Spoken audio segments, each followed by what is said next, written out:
Crecen los mejores amores, crecen desde el pie. Para sus colores las flores crecen desde el pie. Crece desde el pueblo el futuro, crece desde el pie. Animada el rumbo seguro, crece desde el pie. Cantan para usted los cantores, crecen desde el pie. Un poco de fe y los tambores pueden florecer.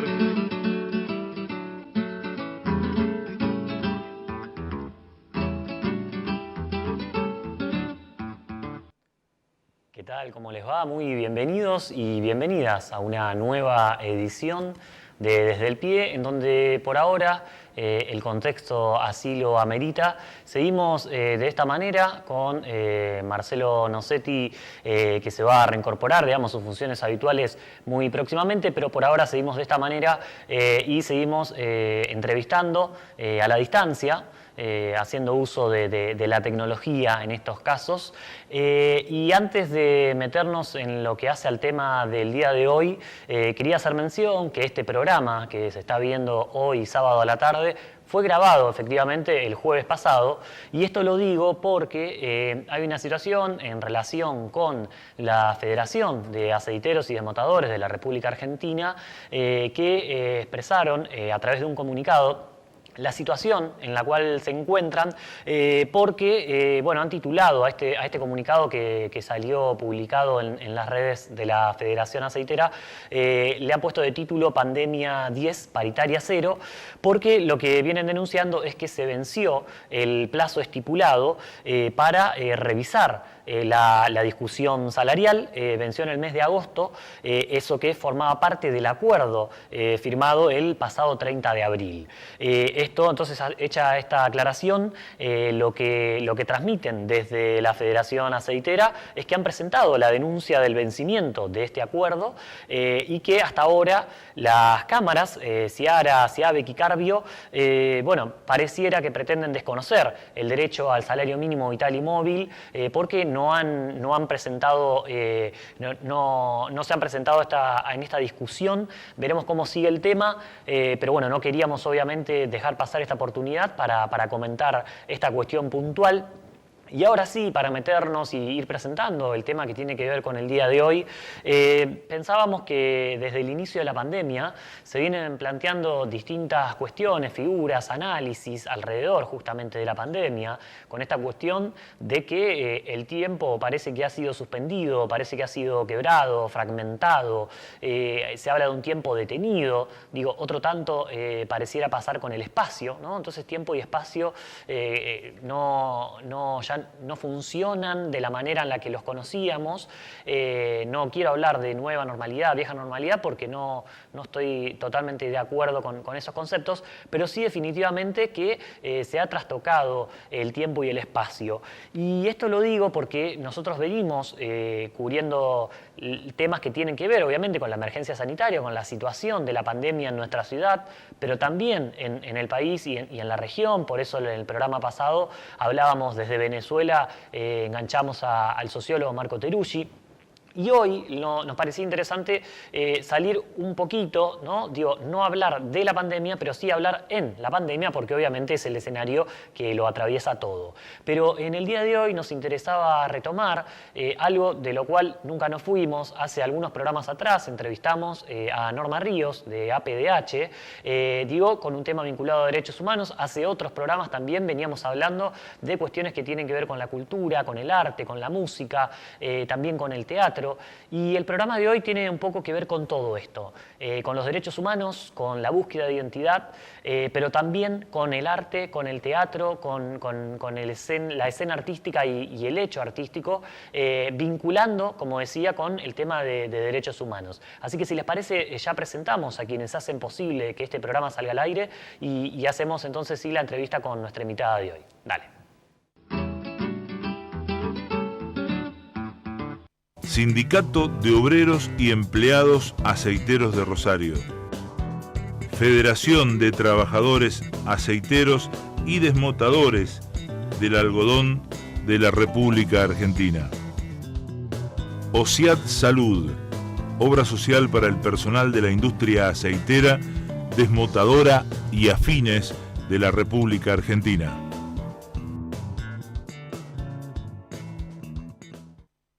Bueno, y ahora sí, ¿no? Como anticipábamos, la invitada de hoy, que tenemos el gusto de entrevistar, de alguna manera forma parte, ella nos podrá obviamente ya contar un poco, pero forma parte, a mi parecer, de un hecho, de una experiencia muy potente en donde se conjuga lo artístico con la búsqueda y la construcción de la identidad, que entiendo yo que es personal, es identidad, pero al mismo tiempo es social, es colectiva, es histórica, ¿no? Es cultural. Entonces saludamos ahora sí a Claudia Piccinini, ella es actriz, es directora y docente teatral.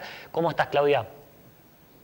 ¿Cómo estás, Tomás? Un gusto. Bueno. Sí, te escuchaba al principio en tu presentación y es así, es un cruce de todas esas cosas.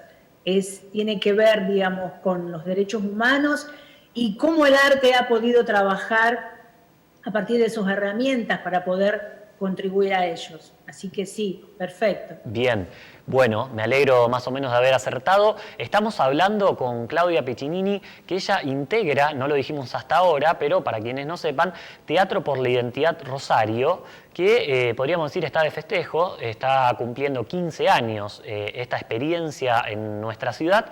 Y antes de hablar del hoy, te quería pedir de alguna manera sacar una foto de hace 15 años para ver el contexto en el cual surge efectivamente Teatro por la Identidad de Rosario.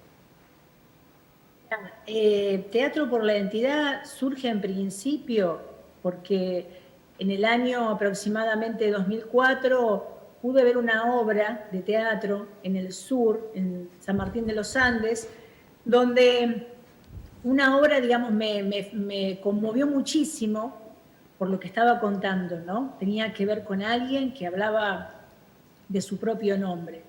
Y cuando me acerqué, digamos, cuando finalizó la obra, me acerqué a la actriz y la felicité, y ella me comentó que esta obra era de Teatro por la Identidad.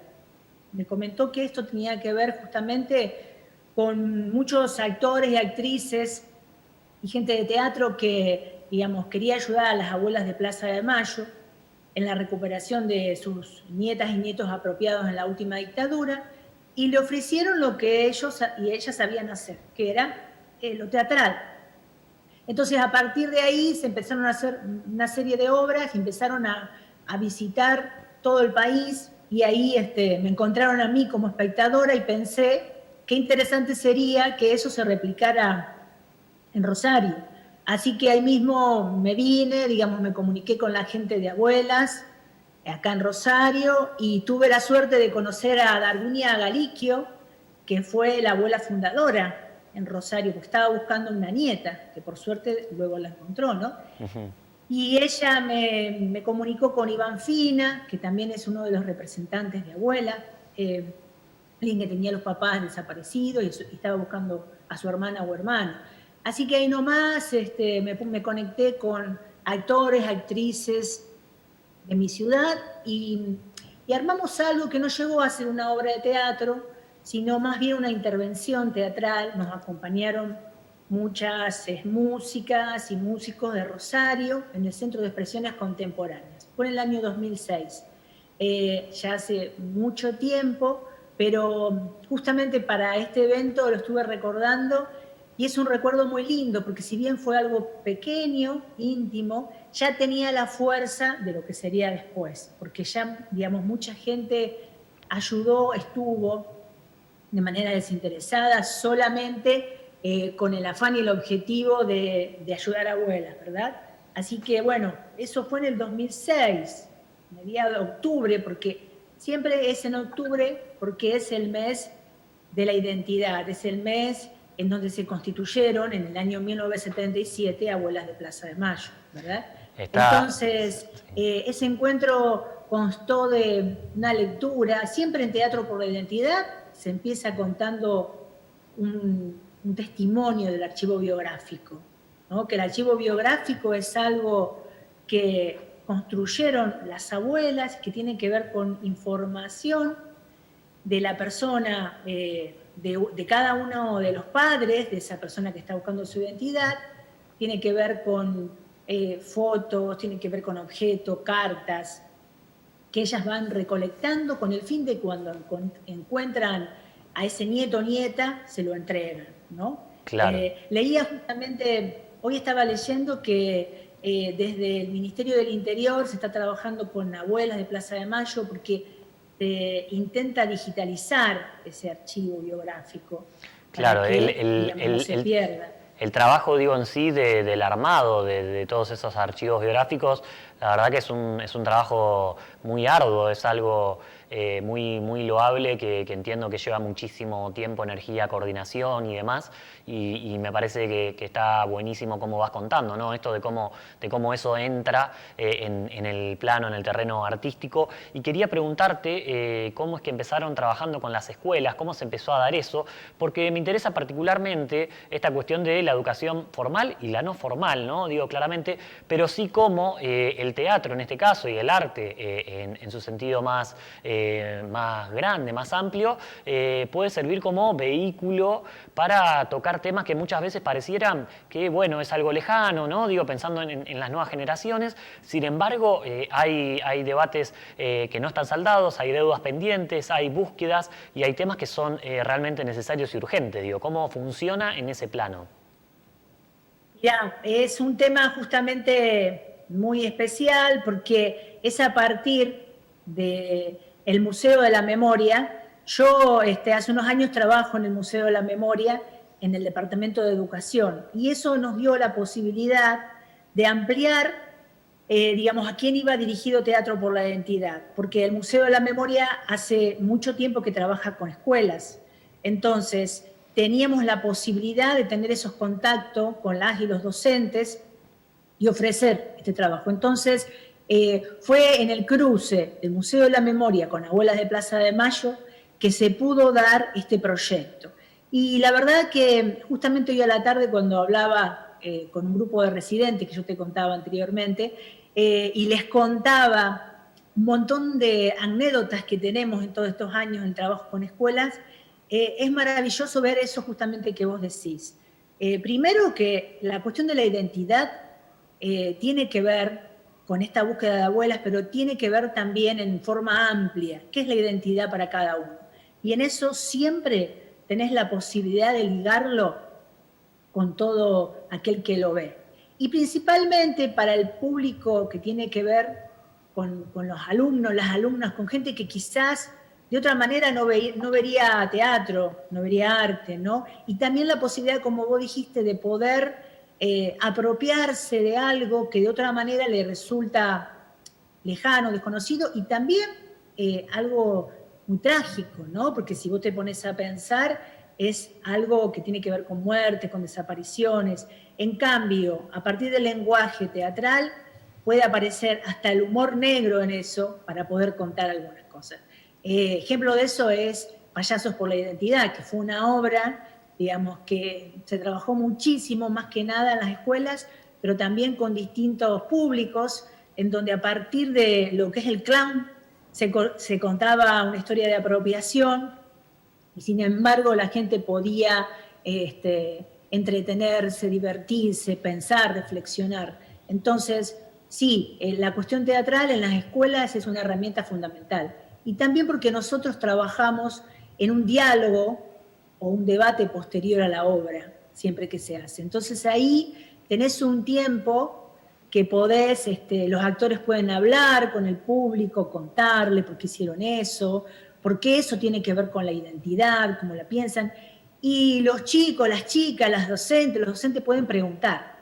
Y justamente hoy estaba recordando una función muy interesante que se dio algunos años atrás, cuando surgió el tema de Santiago Maldonado. Uh-huh. Esto que te digo tiene que ver con que lo que vos contás a partir del teatro tiene que ver con algo que pasó hace mucho tiempo, pero se enlaza con nuestro presente, siempre. Porque Santiago Maldonado, digamos, se estaba trabajando si era o no una desaparición forzada, ¿no? Estaba en los medios, estaba digamos, presente en nuestra sociedad. Y entonces sirvió para que después de una obra se pudiera trabajar eso, porque la obra trabajaba sobre la cuestión de la desaparición. Entonces, los chicos empezaron a preguntar, bueno, si eso tenía que ver con lo que estaba pasando ahora, qué diferencias, qué similitudes, qué se hace, qué se hizo. Entonces, hay un enlace muy importante con el ahora, con el presente. Claro, sí, pensaba en esta cuestión justamente de los derechos humanos, digo, cuando se dice los derechos humanos de ayer y de hoy, en esos diálogos, en esas reactualizaciones también trágicas en relación con la violencia institucional. Vos traes el caso de Santiago Maldonado, que el pasado 1 de agosto se cumplieron 3 años de la desaparición, digamos, seguida de muerte, y efectivamente me parece interesante esos diálogos que se establecen en la memoria, esos intersticios, y quería preguntarte, por un lado, es una pregunta, digo, para que la vayas pensando, porque tal vez es algo que no se te aparezca tan fácil, o sí, pero en estos 15 años, ¿qué situación, digamos, te parece significativa, digamos, que se ha dado en esos diálogos o en esa cuestión posterior a las obras? ¿Qué cuestiones se han activado que te parezca que está bueno contar, como para que se entienda esta idea que vos estabas desarrollando, ¿no? Que no es una obra que empieza, termina y cada uno sigue su curso, esta cuestión de que entramos y salimos distintos, ¿no? Entonces quería preguntarte, por un lado, esa cuestión, tal vez más como anecdótica o puntual, y también cómo es el armado de las obras, si también hay una cuestión ahí de lo colectivo, de lo transdisciplinar, o cómo es esa cuestión. Bueno, empiezo por lo último. Sí. El armado de las obras tiene que ver, en principio nosotros trabajamos con una convocatoria a la dramaturgia de la obra, como hacían en Buenos Aires. Pero vimos que eso no funcionó en nuestra comunidad. Entonces lo que se hizo fue a convocatoria a obras que estuvieran hechas y que tuvieran que ver con la temática de la identidad. No solamente de la apropiación de bebé, sino en forma amplia, o sea, la identidad latinoamericana, la identidad de género, distintos aspectos de la identidad. Entonces, cuando se hace la convocatoria, que se hace desde Abuelas y desde el museo, las obras presentan un video, una carpeta, o nos invitan a ver una función, si la están haciendo, y después vemos si es adecuada para trabajarla, ¿verdad? Lo segundo que se hace es pedirle el material para después trabajarlo con los docentes, porque los docentes tienen que inscribirse a partir del Museo de la Memoria para poder ver alguna de esas obras. Cuando eligen, de acuerdo, digamos, al nivel, ya sea los más chicos, adolescentes o terciarios, porque abarcamos todos los niveles, nosotros le entregamos un cuadernillo que tiene que ver con información de Abuela de Plaza de Mayo, entregamos el material de la obra y entregamos algún material también para que el docente pueda empezar a preparar esa visita, ese encuentro con el teatro. Entonces, hay una preparación previa que son el mes anterior. Después, cuando, digamos, ya se produce ese día el encuentro teatral, se trabaja, como ya te dije, viendo la obra, pero después charlando. Y algunas veces hasta nos han mandado trabajos posteriores de ese encuentro, porque eso sirve, esa carpeta que nosotros enviamos, sirve para cruzar con otras disciplinas, como por ejemplo literatura, o historia, o ética. Entonces, después de ver quizás la obra, trabaja algo particular, tiene que ver con esas disciplinas, producen algo, y les interesa que nosotros lo veamos. Entonces, en ese sentido será desde la convocatoria hasta llegar a poder ser espectador de esa obra, hay todo un recorrido en donde se trabaja muchísimo, digamos, un recorrido que se va acompañando al docente y después a los alumnos y alumnas que van, ¿verdad? Uh-huh. Y con respecto a las anécdotas, me estaba acordando justamente de una que se dio el año pasado, creo que sí, o en el 2018, que tenía que ver con una obra que presentaron un grupo de Armstrong, porque también eso sucede, que a veces son grupos de Rosario o de alrededor, claro, que presentan las obras. Esta obra tenía que ver con la trata de blancas. la trata de mujeres, ¿verdad? Entonces, lo que activó con el público fue la cuestión del tema del feminismo. Entonces, lo primero que se hace es que los actores puedan, terminada la obra, sentarse en el borde del escenario y poder contarle a los chicos, las chicas, para quebrar un poco, digamos, esa tensión y que ellos se animen a preguntar, ¿verdad? Entonces, estas chicas, estas actrices contaron que ellas son de Armstrong y que averiguaron por varios casos que en la zona había mucha trata de mujeres. Entonces, a partir de eso, pensaron en escribir una obra que tuviera que ver con la cuestión de la identidad de género.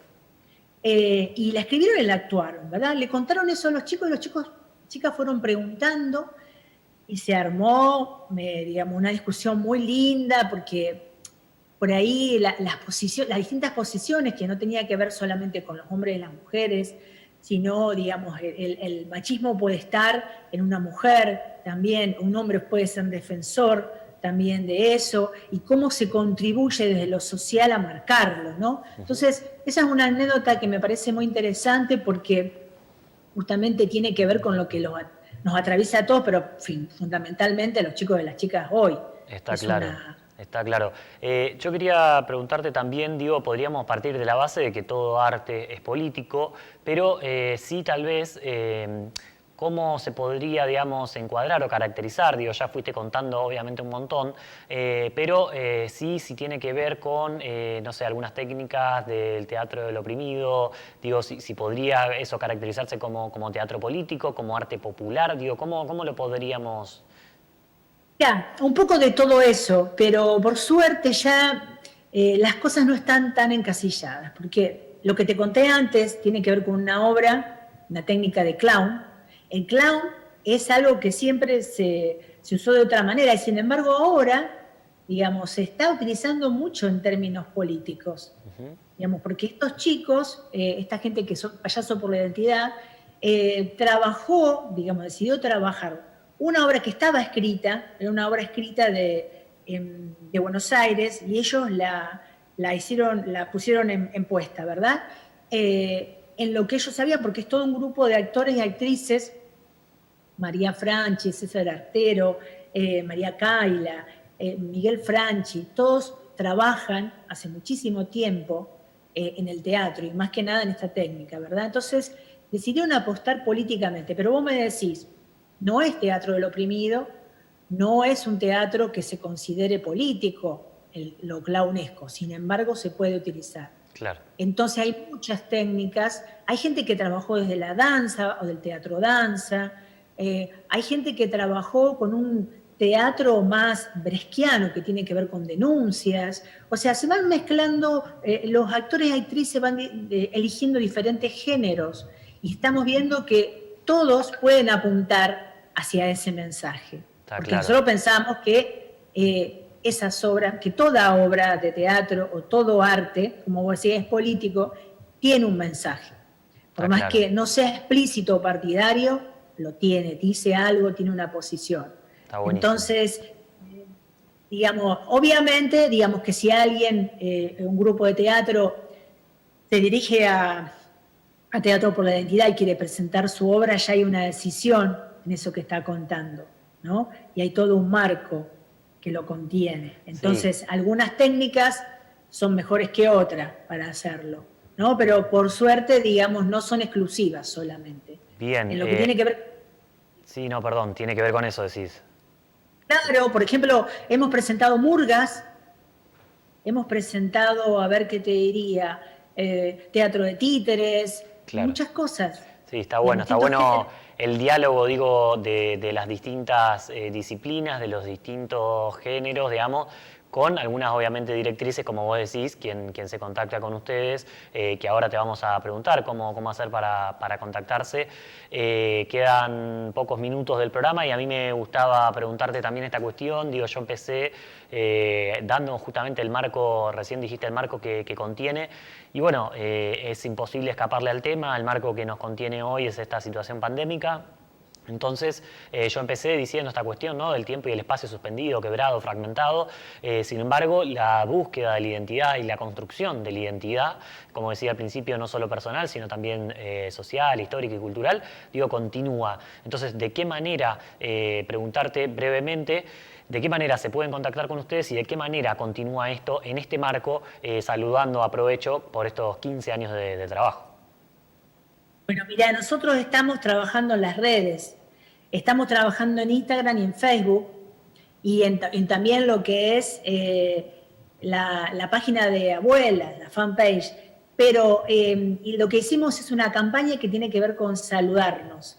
Entonces hemos pedido ya actores, actrices, a docentes, alumnos, hemos pedido a gente de los derechos humanos, a todo aquel que quiera acercarse, digamos, con un saludo y un recuerdo. Porque por ahí lo que es interesante es qué huella dejó Teatro por la Identidad, cómo lo conoció, ¿no? Si fue por una obra de teatro, por un texto, por escuchar a las abuelas. Entonces, lo que estamos haciendo es, si nos quieren seguir en Te por Ir Rosario, en Instagram, y Teatro por la Identidad Rosario en Facebook. Ahí está la campaña. El Museo de la Memoria también está replicando todos estos posteos y tienen que ver con saludos de distintos participantes y gente que ha atravesado esta experiencia. Y nos parece interesante porque las abuelas siguen trabajando de una manera que es increíble, digamos, y que hay que pensar que ya están muy grandes y que muchas no pudieron encontrar a sus nietas y sus nietos, entonces este trabajo no tiene que detenerse, de la manera que sea, digamos, como se pueda. Bien, adaptando las condiciones actuales, obviamente con todas las medidas de cuidado colectivo y demás, pero entiendo que sí, que la construcción de la identidad no conoce de cuarentenas. Te mandamos un saludo y sí, decir que vos recién mencionabas a las personas que convocaron para estos saludos. Tengo entendido que Marcelo Nocetti fue uno de esos convocados, así que lo escucharemos y lo veremos en las redes. Te agradecemos, Claudia, por el tiempo y obviamente estamos en contacto. Una cosita más, ¿puede ser? Sí. Mirá, decirles a todos y a todas que si quieren comunicarse con Abuelas de Plaza de Mayo, pueden hacerlo por las redes y también por el Museo de la Memoria. Porque si alguno tiene duda de su identidad o sabe de alguien que puede ser hija o hijo de desaparecidos, puede llamar y hacerlo anónimamente, pero también en estos momentos se está trabajando en eso. Bien. En estos momentos puede recurrir al trabajo de búsqueda de la identidad. Bueno, eso, muy importante aclarar eso. Gracias, Claudia. Gracias, Tomás. Un gusto. Bueno, el gusto es nuestro y de esta manera cerramos esta nueva edición, saliendo un poquito de la cuestión pandémica para meternos en lo que es arte, política, derechos humanos y construcción y búsqueda de identidad. Nos vemos el sábado que viene a esta hora y por este canal.